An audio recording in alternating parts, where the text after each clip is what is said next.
My name's Jack Miller. I'm 38, single dad, former firefighter.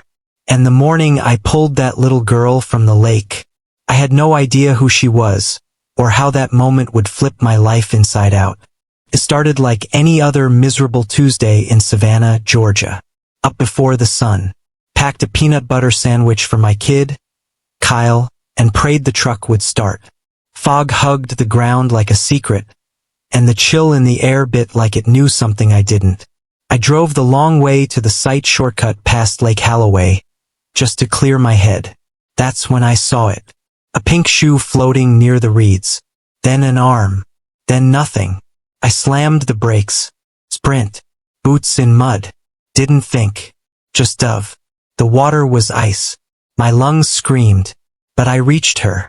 A girl, small, maybe 9, limp like a rag. I dragged her to shore. She wasn't breathing. I gave her CPR right there in the mud, yelling at the sky not to take her. Not today. Then she coughed.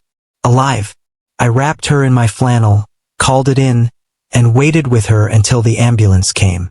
She never said a word, just stared at me like she knew me, or wanted to. An officer asked her name. She didn't answer. Then I saw it.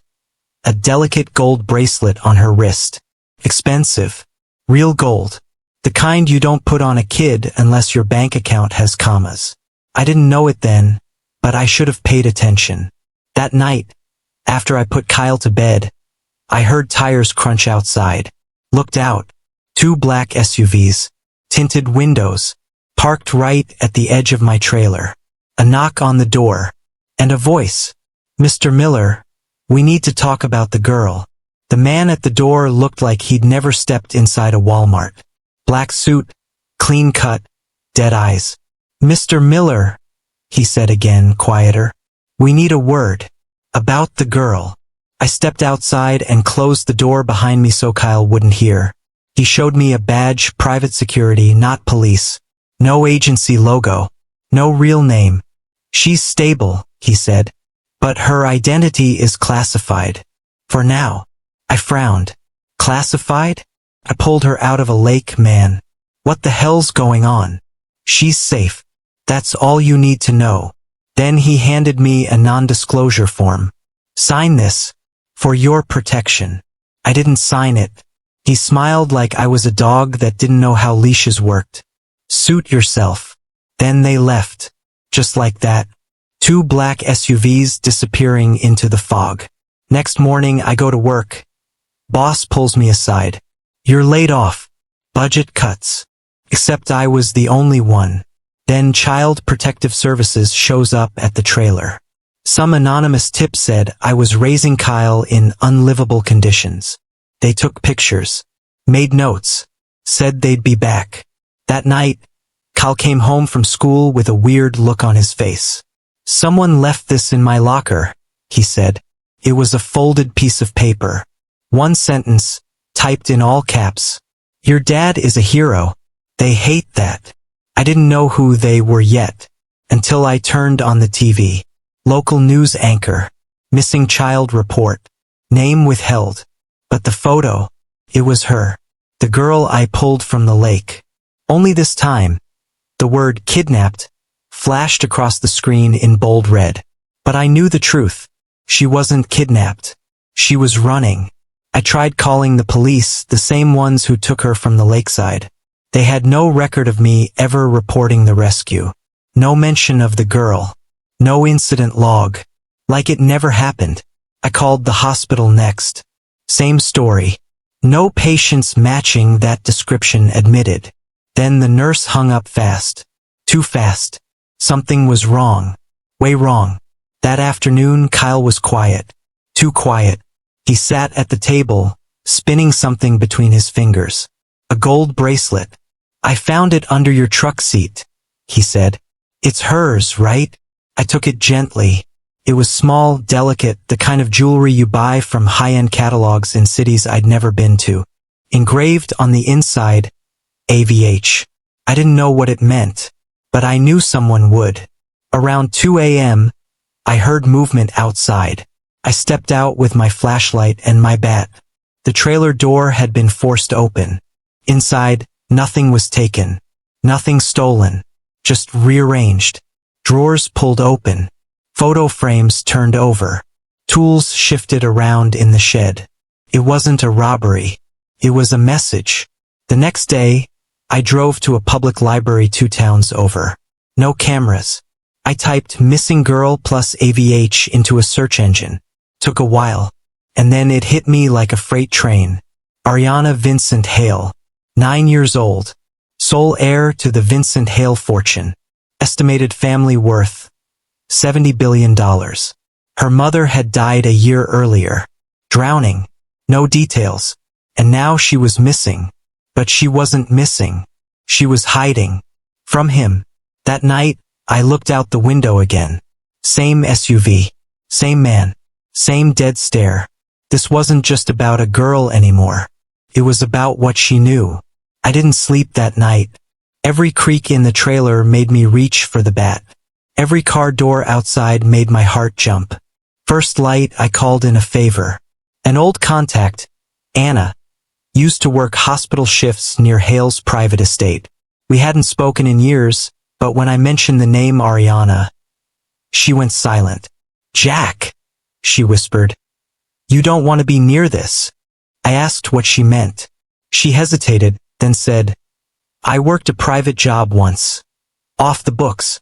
After her mother drowned." The girl stopped talking. Drew maps. Escape routes. Locked herself in closets. They said it was trauma, but I saw the bruises. I asked who they were, but she just said, "I'll send you something. Watch it. Then burn it."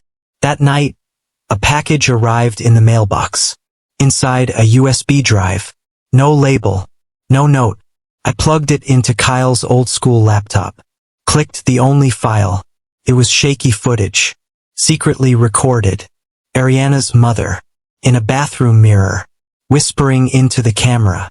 "If anything happens to me, don't trust Vincent. Don't trust anyone he sends.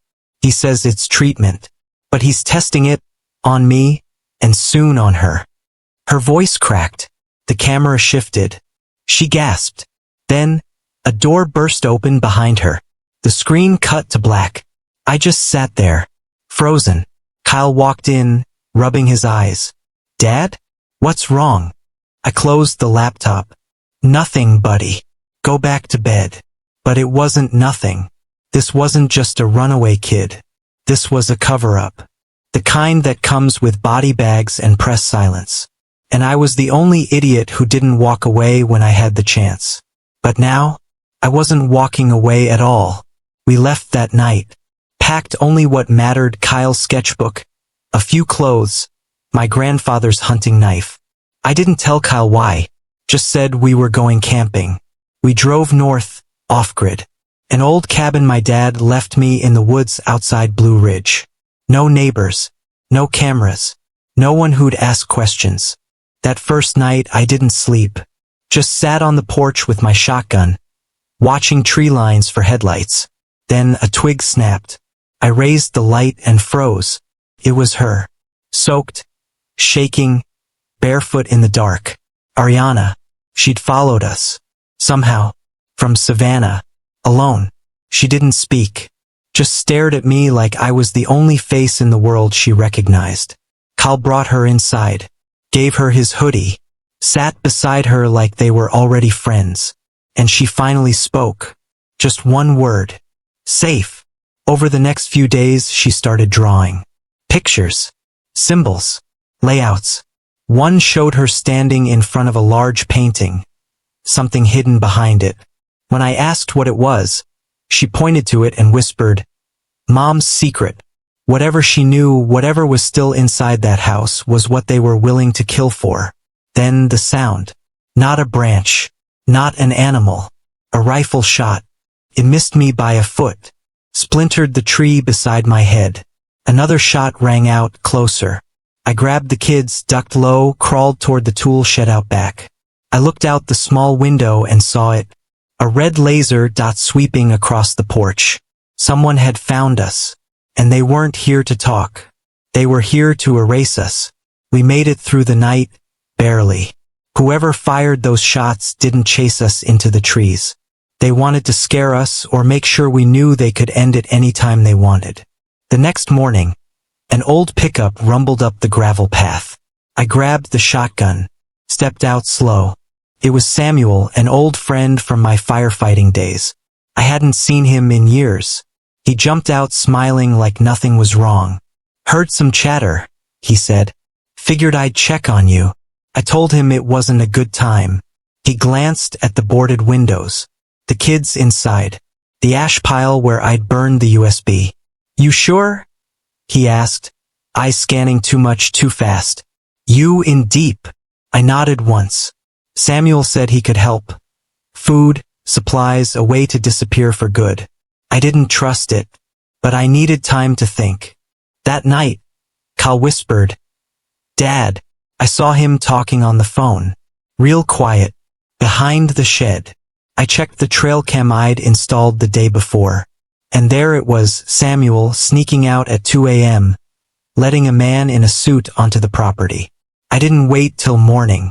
I dragged Samuel outside, slammed him against the cabin wall, and demanded answers.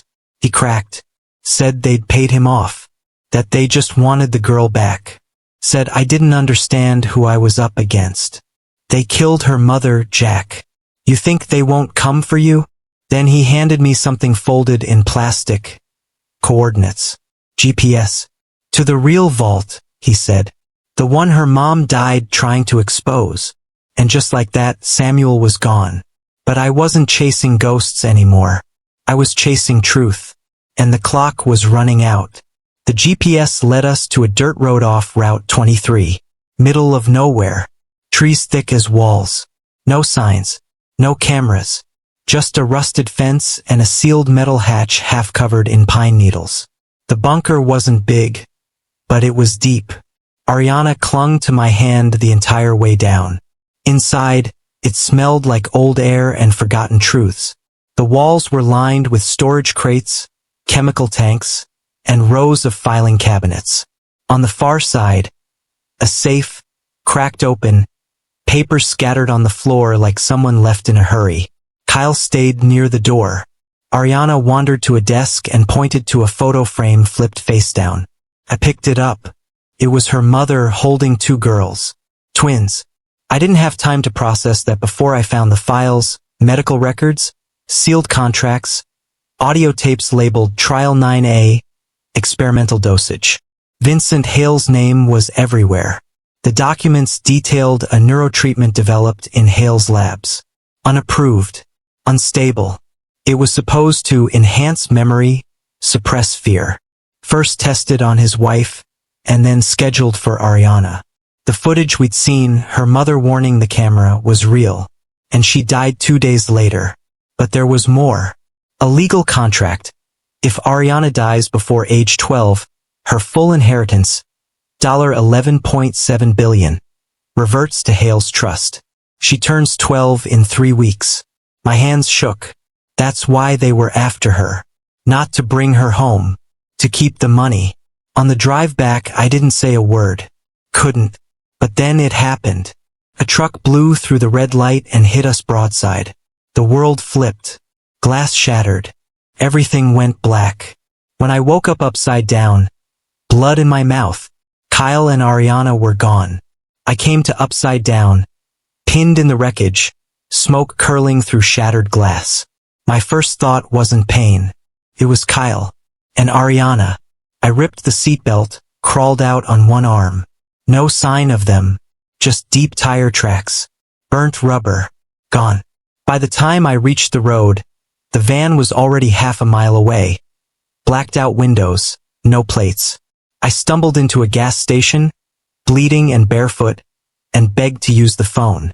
By sunset, I was in police custody, charged with kidnapping. They said Ariana's father had filed a formal claim, that I was mentally unstable, that Ariana was in danger under my care. And Kyle? No mention, no records. The detective said, "You play along. Say she ran away. We drop the charges. Do the right thing, Jack. Walk away." I didn't say a word.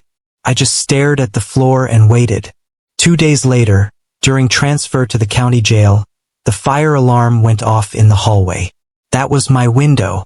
A woman bumped into me, whispered, "Go out the side exit.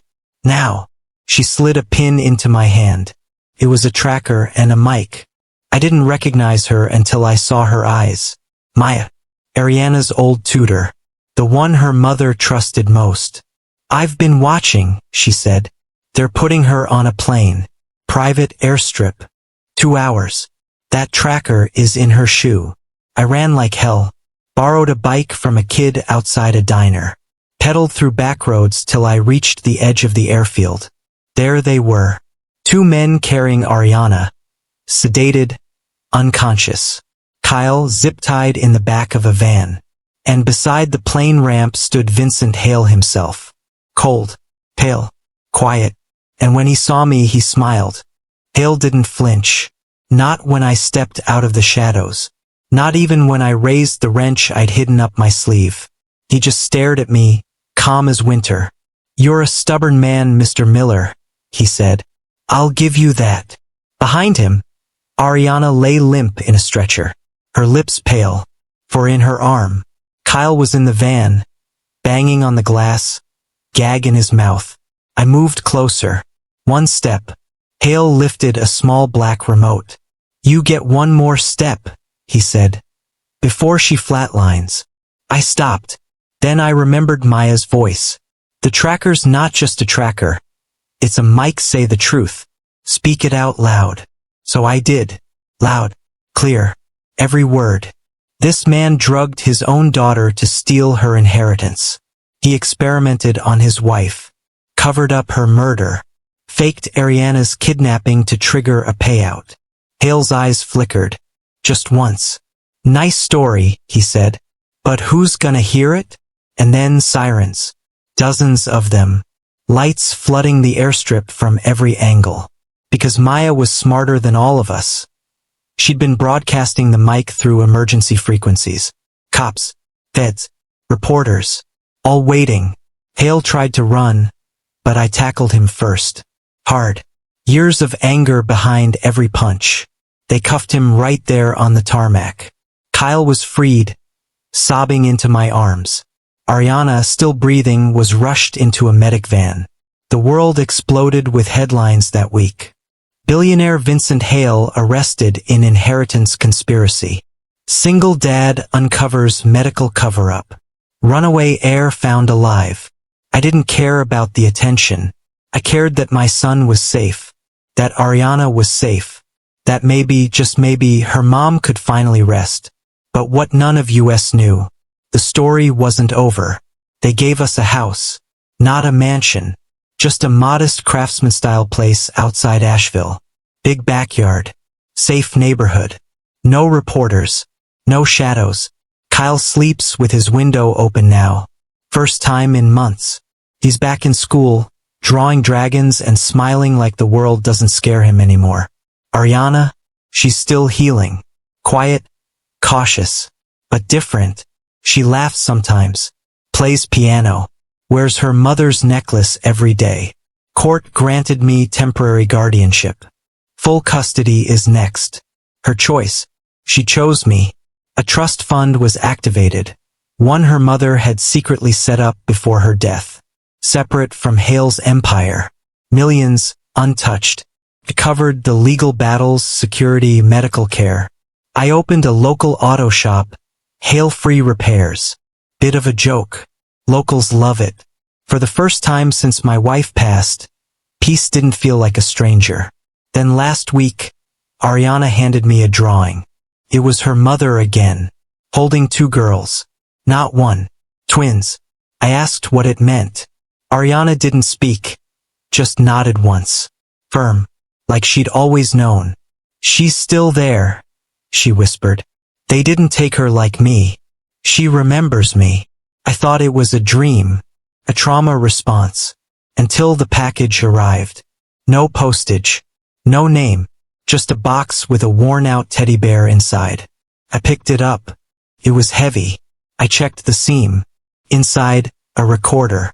I pressed play. A girl's voice crackled through. Young, afraid, determined. If you're hearing this, I'm still alive. But not for long. Please. Don't let them keep me here. The tape ended. My hands shook. I looked at Ariana. She just nodded again. There's another one, she said. And I realized this wasn't the end of the story. It was the beginning of another rescue.